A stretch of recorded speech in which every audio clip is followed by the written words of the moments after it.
அஸ்ஸலாமு அலைக்கும். இன்னைக்கு நான் வந்து ஹைதராபாதி ஸ்பெஷல் பகாரா பேங்கன்னுவாங்க. பகாரா பேங்கன். அதுக்கு தேவையான பொருள் வந்து இங்கே பாருங்கள், கொஞ்சம் வெங்காயமும் வெள்ளைப்பூண்டும் உரிச்சு இங்கே தனியாக வச்சுருக்கிறேன். சின்ன வெங்காயம் பொடிசை கட் பண்ணி, ஒரு தக்காளி வெட்டி வச்சுருக்கிறேன். கொஞ்சம் கத்திரிக்காய், சின்ன கத்திரிக்காய், பிஞ்சு கத்திரிக்காயை வாங்கிட்டு வந்துட்டு 4 பீஸாக வெட்டி உப்பும் மஞ்சத்தூளும் போட்டு பிரட்டி வச்சுருக்கிறேன். அப்புறம் அதுக்கு தேவையானது மசாலா வந்து மல்லிப்பொடி 1/2 டீஸ்பூன், மிளகாப்பொடி 1/2 டீஸ்பூன். இது வந்து வெந்தயம், பெருங்காயம், ஜீரகம், மிளகு இதெல்லாம் வறுத்து பொடி பண்ணி வச்சுருக்கிறேன். அப்புறம் இங்கே வந்து தேங்காய் பால் எடுத்து வச்சுருக்கேன். தேங்காய் பால் அரைக்கிறப்போ ரெண்டே பாதாம் துண்டு போட்டிருக்கிறேன். அப்புறம் இது வந்து மலையாளத்தில் வந்து கொடம்புளின்னுவாங்க, நம்ம தமிழில் வந்து கோரக்கானுவோம். இது வந்து அவ்வளோ நல்லது. புளியை விட இது ரொம்ப உடம்புக்கு அவ்வளோ நல்லது. கை கால் வலி, அதே மாதிரி குண்டாக இருக்கிறவங்களுக்கு வந்து ரொம்ப நல்லதுன்னு வச்சுக்கோங்களேன் இந்த கொடம்புளி. அது கொடம்புளின்னா மலையாளத்தில் மட்டும்தான் கொடம்புளி, நம்ம தமிழில் சொல்லணுன்னா கோரக்காய். இப்போ நான் கத்திரிக்காய் ஃப்ரை பண்ண போகிறேன். கத்திரிக்காய் ஃப்ரை பண்ணி எடுத்துகிட்டு தான் அப்புறம் வெங்காயம், வெள்ளைப்பூண்டு இதெல்லாம் நல்லா வதக்கி விட்டுட்டு அப்புறம் தக்காளி போடணும். தேவையான அளவு உப்பு போடணும், மறந்துடாதீங்க. உப்பு போட்டு நல்லா இதெல்லாம் வதங்கின பிற்பாடு தான் மசாலாவே போடணும். மசாலா போட்டுட்டு கடைசியாக இந்த தேங்காய் பாலை ஊற்றி கத்திரிக்காய் நம்ம எண்ணெயில் வறுத்து வச்சுருக்கிறோம்ல அதை தூக்கி அதில் கொட்டி, நமக்கு எந்த அளவுக்கு குழம்பு பெரட்டின மாதிரி வேணும்னா பெரட்டின மாதிரி வைக்கலாம். இல்லை கொஞ்சம் தாராளமாக வேணும்னா, நான் ஒரு ஆளுக்கு எனக்கு இது போதும், கொஞ்சமாக தான் நான் வைப்பேன். வாங்க இங்கே பாருங்க. இப்போது அடுப்பில் சட்டி வச்சாச்சு. அங்கே சாதத்துக்கு உழ வச்சிருக்கிற அரிசி வெந்துக்கிட்டு இருக்கு. வாங்க, நான் வந்து இதுக்கு நல்ல தேங்காய் தான் யூஸ் பண்ண போகிறேன். பாருங்க, தேங்காய் இது வந்து சுத்தமான தேங்காய். இது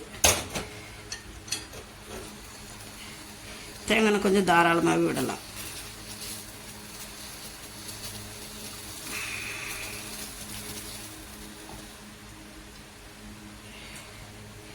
தேங்காய் விட்டு கத்திரிக்காய் பொரிச்சு எடுக்கணும்ல, அதுக்கு கத்திரிக்காய்க்கு தகுந்த எண்ணெய் வேணும். பாருங்க, கத்திரிக்காய் எண்ணெய் காஞ்சிருச்சு. இப்போ கத்திரிக்காயை அதில் போட்டு வதக்க போகிறேன். கத்திரிக்காய் வதங்கி பாருங்க, நல்லா வதங்கிட்டு. பகாரா பேங்கன் ஹைதராபாத் ஸ்பெஷல்.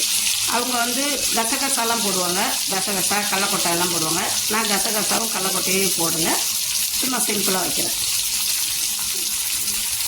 இங்கே பாருங்கள், இந்த அளவுக்கு கத்திரிக்காய் பொரிஞ்சா போதும். இப்போ இதை எடுத்துட்டு நம்ம இதில் வெங்காயம் வதக்க போடலாம். இந்த அளவுக்கு வதங்கினா போதும்.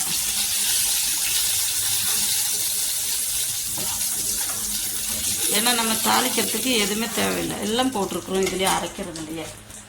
இப்போ வந்து நான் இதில் வெங்காயமும் வெள்ளைப்பூண்டும் போட்டுறேன். ஏன்னா வெந்தயம் நான் பொடி பண்ணி வச்சுருக்கேன், அதனால வெந்தயம் தேவையில்லை. இந்த குழம்புக்கு வெந்தயத்தை நல்லா வதக்கிடுவோம்.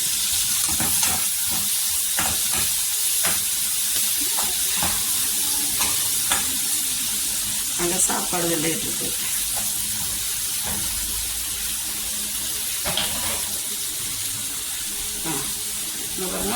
இப்போ வெங்காயம் வந்து கண்ணாடி பதம் வந்துருச்சு. இப்போ அதில் நான் தக்காளி ஒன்று அரிஞ்சு வச்சுருக்கேன்ல, அதை போடுறேன்.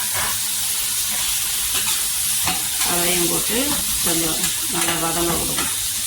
இந்த தக்காளியெல்லாம் கனிஞ்சி வரணும். தக்காளியெல்லாம் நல்லா வெந்து கனிஞ்சி வந்த பிற்பாடு தான் நம்ம மசாலா ஆட் பண்ணுவோம். சாப்பாடும் வெந்துருச்சு. இங்கே பாருங்க, தக்காளி வெங்காயம் எல்லாம் நல்லா சுருண்டு வந்துருச்சு. இப்போ இந்த இதில் என்ன பண்ணுவேன், மிளகாத்தூள், மல்லித்தூள், அப்புறம் வந்து வெந்தயம், மிளகு, ஜீரகம் இதெல்லாம் பொடி பண்ணி வச்சது இதை போடுறோம். இதை போட்டு ஒரு 2 கிண்டிட்டு இது கூட இந்த கத்திரிக்காயும் போடுறோம்.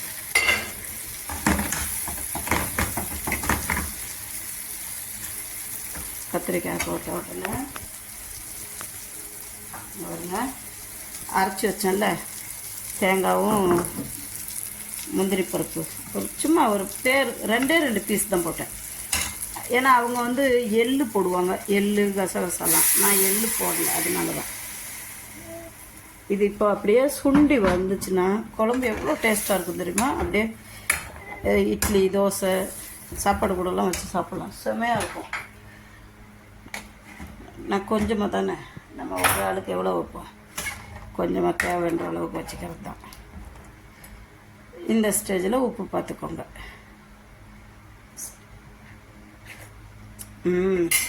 உப்பு கரெக்டாக இருக்குது. இங்கே சாதம் வடித்து தம்மில் போட்டிருக்கேன். வாங்க, இனி இது குழம்பு ரெடி. ஒரு 2 நிமிஷம் கொதிச்சுன்னா சூப்பராக இருக்கும். ஏன்னா இந்த கோரக்காய்ல அது, அதனால் அது ஒரு டேஸ்ட்டு கொடுக்கும், மீன் குழம்பு டேஸ்ட்டு கொடுக்கும், சூப்பராக இருக்கும். வாங்க, பிஸ்மில்லா. குழம்பு பார்ப்போமா? பார்த்தீங்களா குழம்பு எப்படி சுண்டி வந்துருச்சுன்னு பாருங்க, எண்ணெயெல்லாம் பிரிஞ்சு வருது. நல்லாயிருக்கும். இட்லி தோசை கூட வச்சு சாப்பிட்லாம். எங்கேயாவது நம்ம வெளியூருக்கு போகிறதா இருந்தால் சாப்பாடு கூட எடுத்துகிட்டு போகலாம். 2 நாள் வச்சாலும் ஒன்றும் ஆகாது. ஏன்னா நம்ம இதில் வந்து கோரக்காய் போட்டிருக்குறோம். கோரக்காய்னா அந்த மலையாளத்தில் கொடம்புளின்னுவாங்க, நம்ம தமிழில் சொல்லணுன்னா கோரக்காய். அது புளிப்பு தன்மை உடையது. புள்ள பெற்றவங்களுக்கெல்லாம் கொடுப்பாங்க, ஏன்னா ரொம்ப நல்லது உடம்புக்குன்ட்டு. இந்த சேனல் பிடிச்சிருந்துச்சின்னா ஷேர் பண்ணுங்கள், லைக் பட்டனை ப்ரெஸ் பண்ணுங்கள். மறந்துடாதீங்க, மிக்சிங் சேனல்.